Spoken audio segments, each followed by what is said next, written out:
Right, Borussia Dortmund, no new players, but they lose Pascal Groß to Brighton. He returns there. Cole Campbell sent on loan to Hoffenheim. Julian Duranville sent on loan to Basel.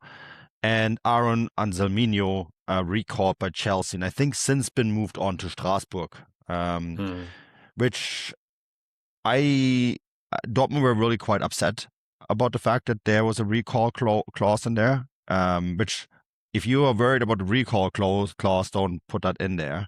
But I also understand why they're kind of wondering why he was recalled and then sent on loan to another club.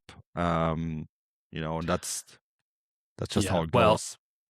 I can maybe tell you why. There's been quite a lot of reports in England since he returned, and this is obviously Chelsea briefing journalists in England that Chelsea reportedly weren't terribly happy with Dortmund's incessant suggestions that he should stay in Dortmund after his loan deal ends. So I think there might been some hints that Dortmund were kind of laying out the red carpet for Anselmino and maybe, hinting that he'd be better spending his formative years at Dortmund rather than at that kind of basket case of a club that is Chelsea.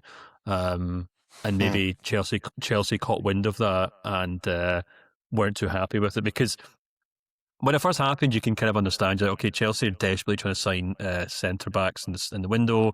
They tried to pick up Jacquet, the young Stade Ron defender who ended up signing for Liverpool, didn't go through, and they've ended up moving a lot of kind of pieces around to kind of cover their back line. So at the time, you could see what Anselmino might be recalled to play in the first team, but he's obviously going on to Strasbourg, who, let's be honest, no one at Strasbourg is going to try and talk up or chat up a Chelsea player unless it's because it's the same club. Exactly, yeah.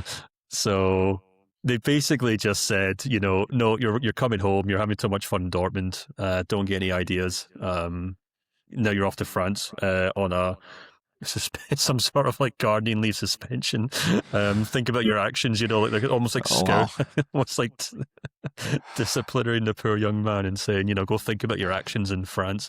But yeah, so that's why that seemed to happen.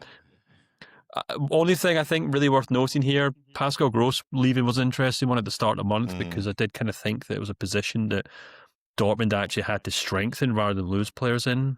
But I think on reflection, it maybe makes sense because he was on a pretty high wage, obviously, and I think he just doesn't have the legs to do what Niko Kovac wants of his midfielders. He's obviously got... He just wants two gladiators in the middle of the pitch in that in those two midfield positions, and Pascal Groß can't do it. I've actually kind of been thinking about how we hadn't really seen a lot of Marcel Sabitzer recently either, maybe something similar, unless he's injured and I'm just totally forgotten, but... it's a very physically demanding role, so I guess that's something Pascal Groß can't do. Cole Campbell's an interesting one. Obviously, a lot of US listeners will be wondering what happened there. If I'm not mistaken, that's more or less a done deal to Hoffenheim. I think they have a clause to sign him permanently, if I'm not mistaken. And we'll come on to Hoffenheim, but he's more or less replacing a player who they expect to sell in the summer as well, I think. So, I think he'll almost certainly be a Hoffenheim player going forward. But quite surprised at Duranville to Basel, because I think a lot of Dortmund fans were hoping he'd return from injury and kind of help them in the attack in those kind of wing positions, which we've been watching kind of Maximilian Bayer kind of blow steam every week there without really a lot of kind of creative outlets. Same with Adeyemi maybe. I think maybe some Dortmund fans were hoping Duranville might be able to do something different there, but alas, he's off to Basel. So, a very confusing window, Manu, from a Dortmund point of view, to be honest. Yeah, absolutely. We'll see how it goes. I mean, like, as we mentioned on the main show, they all of a sudden find themselves back in the title race. So we'll see how long that lasts.